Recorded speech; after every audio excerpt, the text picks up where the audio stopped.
আসসালামু আলাইকুম প্রিয় দর্শক, আশা করি সবাই ভালো আছেন। আপনাদেরকে অনেক দিন পরে ভিডিও দিচ্ছি, সেজন্য দুঃখিত। আসলে আমি কিছু কাজ নিয়ে ব্যস্ত ছিলাম, যার কারণে আপনাদের ভিডিও দিতে পারিনি। তো আপনারা অনেকে অনেক কৌতূহল প্রকাশ করেছেন। আসলে ইভিটা বাংলাদেশে খুব বেশি দিন আসে নাই, আর সেভাবে করে আসে নাই যেরকম আমরা বিভিন্ন দেশে বাইরের কান্ট্রিগুলোতে দেখা যায়। অনেক প্রিমিয়াম ইভি দেখা যায়, যেগুলোতে ব্যাটারি ক্যাপাসিটি, তারপরে চার্জিং ব্যাকআপ এবং ওদের চার্জিং যে টেকনোলজি, এগুলো অনেক উন্নত থাকে।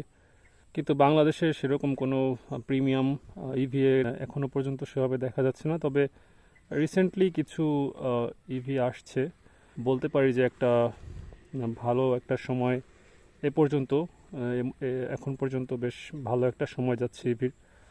তো তার ভেতরে এই যে ইয়াদিয়া যে কোম্পানিটি, যেটি রানারের হাত ধরে দেশে মূলত এসেছে, তারা বেশ ভালো করছে। বেশ কিছু বাইকও ইভিও নিয়ে এসছে স্কুটার আকারে, এবং যেগুলো খুব ভালো সাড়া ফেলতে পেরেছে।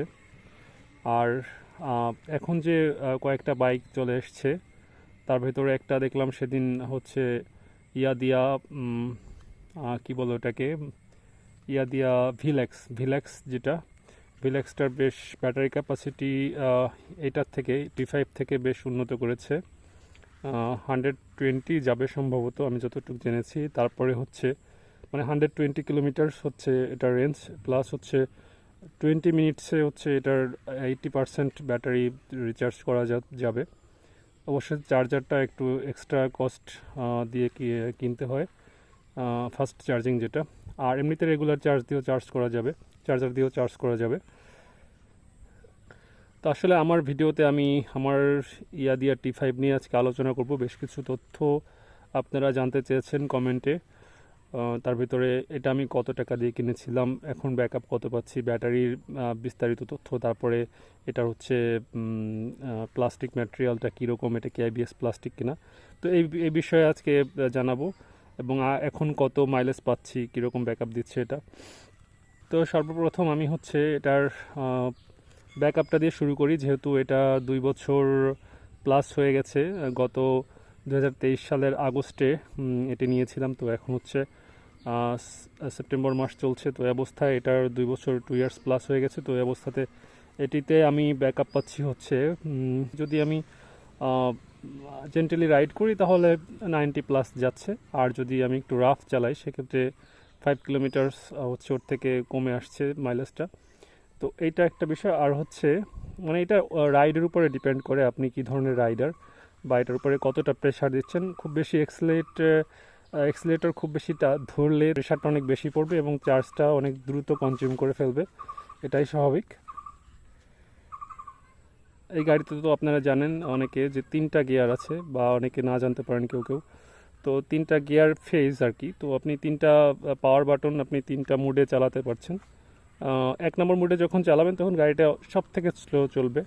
সেকেন্ড 2 নম্বর যেটা নিউট্রাল কন্ডিশনে থাকে, গাড়ির ইগনিশন অন করার সাথে সাথে ওইটা চালালে মোটামুটি অ্যাভারেজ একটা স্পিডে আপনি চলবেন। তো সেক্ষেত্রে বেশ ভালো একটা মাইলেজ পাবেন। যদি আপনি 3-এ চালান, সেটা হচ্ছে এটার পিক পারফরমেন্স যেটা এটা দিবে। তো সেক্ষেত্রে এটার অবশ্যই মাইলেজটা ড্রপ করবে, এবং মাইলেজ ড্রপ করার সাথে সাথে আপনি আপনি তো অবশ্যই রেঞ্জটা কমে আসবে। ফুয়েলে যে বাইকগুলো চলে বা স্কুটারগুলো চলে, সেগুলো আমরা মাইলেজ হিসেব করি। তো আর এটাই বলা হয় যে বেসিক্যালি এটাতে রেঞ্জ বলা হয়। তো আমি রেঞ্জ মাইলেজ দুটোই মিলাই ফেলতেছি, তো আপনারা বুঝে নিয়েন আর কি। তো এখানে হচ্ছে আপনার মাইলেজটা কমে আসছে। আর যদি আপনি থার্ড ফেজে চালান, অর্থাৎ একদম পিক মোডে চালান 3 নম্বর গিয়ারে, এখানে ছোট একটা গিয়ার পজিশন ইন্ডিকেটর আছে, আপনাদেরকে সেটি দেখিয়ে দেবো। এবং তার আগে কিছু এই কথাগুলো শেষ করি। তো এখন আমি তো বললামই যে 85 থেকে 92 এরকম মাইলেজ আমি আপাতত পাচ্ছি। তো এটা অবশ্যই এই সময়ে এসে এতদিন রাইড করার পরে আমি বলবো যে এটা একটা গুড একটা রেঞ্জ। এবং এখন আপনারা দেখতে পাবেন, আপনাদেরকে দেখাবো এখনই ইগনিশনটা অন করে, যে আমার এই 2 বছর প্লাসে আমার দেখেন এখানে 21,953 কিলোমিটার, অর্থাৎ 22,000 কিলোমিটার ছুঁই করছে। তো এই অবস্থাতে আমি একটা ভালো মাইলেজ পাচ্ছি অবশ্যই বলবো। আর এইখানে ওই যে বললাম যে আর একটা ব্যাপার যে ফেজের কথা, যে গিয়ার পজিশনের ইয়ার কথা। তো আমি যখন এখানে যে গাড়িটা রেডি করলাম, রেডি লেখা আসলো, এখনই আমি এক্সিলারেটর প্রেস করলে এটা রান করবে। তো সেক্ষেত্রে আপনাকে এই যে নিউট্রাল কন্ডিশনে এখানে 2 নম্বর ফেজ থাকে, যে এইখানটায়, এই যে এইখানটাতে 2 নম্বর ফেজ থাকে। এইখানে আপনার এই যে বাটন আছে, ফেজটা এখানে চেঞ্জ হবে। আমি প্রেস করলাম, 3 লেখা আসলো। আবার যখন আরেকটা প্রেস করব এখানে 1 লেখা আসবে। তো এটা হচ্ছে সব থেকে ইকোনমি মোডে চলার একটা ফেজ। এইখানে আপনি যখন 1 নম্বর ফেজে চলবেন, 1 নম্বর মোডে চলবেন, তো এটাকে গিয়ারই বলি আমি। 1 নম্বর গিয়ারে যখন চলবেন তখন সব থেকে ভালো একটা মাইলেজ পাবেন, এবং গাড়িটা একটু স্লো চলবে, অর্থাৎ 30-32 এরকম, 33 এরকম গতিতে চলবে। যখন 2 নম্বরে যাবেন তখন আরও একটু গতি এটাতে অ্যাড হবে। তো সেক্ষেত্রে অ্যাভারেজ একটা স্পিড পাবেন 42-45 বা 44 এরকম একটা, বা 43 এরকম থাকবে। যখন আপনি থার্ড মুডে গেলেন, অর্থাৎ থার্ড গিয়ারে গেলেন, তখন এই বাইকটার ফুল পাওয়ারটা আপনি পাবেন, এবং এখানে বেশ ভালো একটা স্পিড পাবেন। অর্থাৎ সর্বোচ্চ স্পিডটা এখানে 55-57 এরকম একটা স্পিড আপনি পাবেন, যেটা বেশ ভালো। সেক্ষেত্রে মাইলেজ ড্রপ করবে অবশ্যই। মাইলেজটা আপনি 90 আর পাবেন না এই মুহূর্তে। যখন নতুন থাকবে তখন তো, এটা আমার নতুন থাকতে 100+ ছিল, 110 আমি প্লাস আমি পেয়েছিলাম। তো সেই ব্যাপারটা এখন আর বলে লাভ নেই, যেহেতু আমি অলরেডি 22,000 কিলো চালিয়ে ফেলেছি। বয়স হলে সব কিছুরই একটু আসলে ক্ষয়ে যায় বা ক্ষয়ে আসে। দেখেন মানুষের যখন ইয়াং থাকে তার যে স্ট্রংনেস, তার যে শক্তি, সেটা কিন্তু আস্তে আস্তে তার বার্ধক্যে বা একটু সব বয়স বাড়লে কমে আসে। তো এটাও সেরকম একটা বয়স তো অতিক্রম করতে পেরেছে বা করে এসছে। তো সেক্ষেত্রে একটু তো এর পাওয়ারের ঘাটতি বা মাইলেজের রেঞ্জটা কমবে, এটা তো স্বাভাবিকই। তো এটা হচ্ছে আমার ব্যাপারটা। আমি যেটা মাইলেজের যে ব্যাপারটা আপনারা জানতে চেয়েছিলেন, এটা সাথে গিয়ার পজিশন ইন্ডিকেটরটা দেখিয়ে দিলাম। আর এখন এই যে অটোমেটিকলি পার্কিং মোডে চলে আসে, প্রায় 10 সেকেন্ড পরে পার্কিং মোডে চলে আসে। এটা ইগনিশনটা অফ করে দিই। আর একটা প্রশ্ন ছিল যে আমার কত টাকা দিয়ে এটা আমি নিয়েছিলাম। এটা হচ্ছে আমি যখন নেই তখন বাংলাদেশে তখন ইয়াদিয়া T5 নয়, তখন নাম ছিল ইলেকট্রিকা, ইওয়েভ ইলেকট্রিকা, রানার ইওয়েভ ইলেকট্রিকা, যেমনটি এখানে দেখতে পাচ্ছেন আপনারা। রানারের একটা লোগো দেখা যাচ্ছে এখানে। এটা রানার নিজে হয়তো করিয়ে নিয়ে আসতো, আর ইওয়েভ নামে আসতো। ইওয়েভ দিয়ে একটা ইলেকট্রিক লাইনের একটা 2 পিনের সিগনেচার, এখানে 2 পিনের একটা ছবি, 0 পলিউশন, এটা ব্র্যান্ডিংটা রানার এভাবে করে নিয়ে আসতো। আর এখন আপনারা যেটা পাচ্ছেন একদম অরিজিনাল, ওদের মাদার নেম যেটা থাকে ইয়াদিয়ার T5। আমি যখন নেই এটা, তখন আমি T5ই লেখা দেখেছিলাম অনলাইনে। তো ওনাদেরকে প্রশ্ন করলে বলে যে ইয়াদিয়া T5 এবং এটা সেম, জাস্ট আমরা আমাদের কোম্পানির একটা স্টিকার এখানে করিয়ে নিয়ে আসছি, এই আর কি। তো আমি দামের কথা বলছিলাম, তখন প্রথম দিকে এটার দাম ছিল 1,25,000 টাকা। তো আমি কিছুটা ডিসকাউন্ট পেয়েছিলাম, 2,000 টাকা ডিসকাউন্টে আমি 1,23,000 টাকা এটা নিয়েছিলাম। খুলনা থেকে নিয়েছিলাম আমি, মূলত শিববাড়ির ওখানে যে শোরুমটা ছিল। প্রথম রাইডেই আমার বেশ ভালো লাগছিল, যে খুব মানে সাউন্ডলেস একটা ব্যাপার, আবার ভালো স্মুথ রাইডিং, খুবই সুন্দর লাগছিল, যদিও একটু কম্প্যাক্ট ডিজাইনটা। তারপরেও ইলেকট্রিক বাইক হিসাবে আপনার ফিউয়েলের যে স্কুটারগুলো, তার থেকে এটা বড়ই বলবো। যেমন সুজুকির একটা স্কুটার আমাদের দেশে খুব প্রচলিত, সুজুকি এক্সেস, এখন এফআই আকারে এসছে। ওইটার যে ইয়াটা, ওইটা পাশাপাশি রাখলে এইটাকেই বড় মনে হবে। এটার লাইট, হেডলাইটের সেট আপ, প্লাস হচ্ছে আইয়ের যে দুই দিকে যে দুইটা ইয়াটা ডিজাইনটা, তারপর মানে আমি এই জায়গাটার কথা বলছি, এটা খুবই অ্যাগ্রেসিভ লাগে ওই জায়গাটা দেখতে। প্লাস হচ্ছে হেডলাইট, অবভিয়াসলি হেডলাইটের আলো অনেক বেশি অ্যাক্সেস থেকে। তারপর হচ্ছে সব থেকে বেশি কাজের যে জিনিসটা, এই যে ফুটরেস্ট, এই জায়গাটা বেশ অনেক অনেক বেশি। তারপরে বুট স্পেস, যেটা একটু দেখা, ইগনিশনটা বাঁ দিকে ঘোরালে বুট স্পেসটা খোলা যাবে এখানে। তো এই জায়গাটা আমার একটা রেইনকোট রাখা আছে, এই জায়গার যে স্পেসটা, এটাও বেশ বড়, আপনার ইয়ার থেকে, অ্যাক্সেস থেকে বড়। তো সব মিলিয়ে অ্যাক্সেসের প্রাইস কিন্তু 2 লাখ প্লাস। অবশ্য ফুয়েলের গাড়ির সাথে এটার তুলনা করা ঠিক না। তারপর আমি জাস্ট সাইজটা বোঝাচ্ছি, যেহেতু কম্প্যাক্ট বললাম।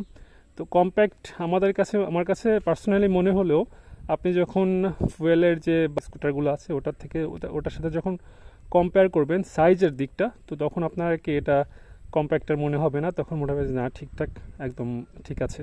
একটা বিষয় আপনাদেরকে আমি জানিয়ে রাখি, আপনি টোটাল হচ্ছে 140 থেকে 150 কেজি লোড নিতে পারবেন, অবশ্যই ছিটে বসে এখানে। আর ফুট রেস্টের এখানে অনেকে দেখি যে অনেক বেশি ওয়েট ক্যারি করে, এটা বাইকের জন্য অবশ্যই হার্মফুল, এটা আপনারা অ্যাভয়েড করবেন। এখানে সর্বোচ্চ 20 to 25 কেজির একটা ওয়েট আপনারা নিতে পারেন, এর বেশি না নেওয়াটা ভালো হবে। তো এই জায়গাটা হচ্ছে নিচের দিকে, এখানে ব্যাটারি আছে, এই যে ফুট রেস্টের এখানে নিচটায় ব্যাটারি আছে, এইটা দিকটা এই পর্যন্তই হচ্ছে ব্যাটারি, এখান থেকে শুরু করে এ পর্যন্ত ব্যাটারি আছে। তো ব্যাটারিগুলো থাকছে এখানে। তো এটা মূলত হচ্ছে ব্যাটারি রাখার স্টোরেজ, তো আপনারা সেখানে ফুট রেস্ট হিসেবে ইউজ করতে পারছেন। পাশাপাশি এখানে 25 কিলো ম্যাক্স এখানে ক্যারি করতে পারেন। দেন হচ্ছে বুট স্পেস, এখানে আপনারা 5 থেকে 8 কেজি পর্যন্ত আপনারা সর্বোচ্চ নিতে পারেন। 8 কেজি না ভালো হয়, 5 থেকে 6 কেজি নেওয়ার ট্রাই করবেন।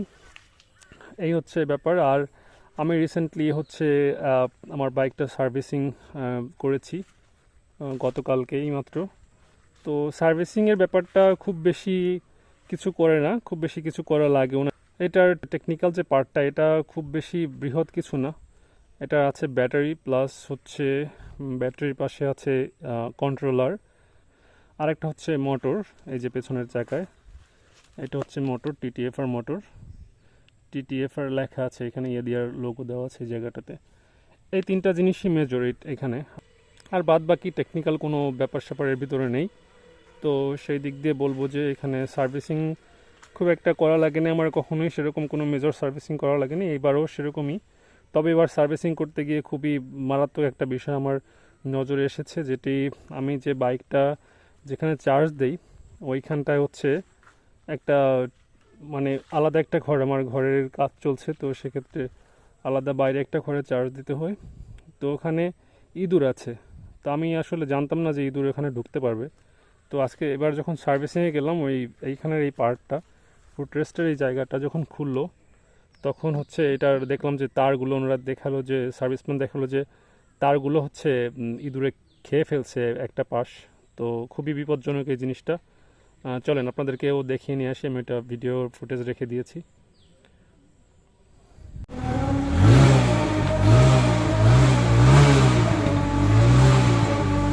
আচ্ছা আচ্ছা, ফুট রেস্টের এখান থেকে ঢুকে গেছে না, হ্যাঁ এদিক থেকে তো ফাঁকা আছে বেশ।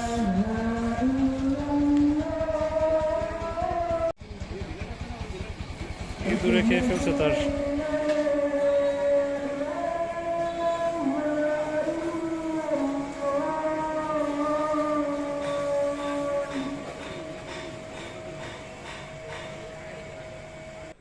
তো আপনারা সার্ভিসিং পার্টটা দেখলেন, তো ভিডিওটি এখন শেষ করে দিব। তো সবাই ভালো থাকবেন।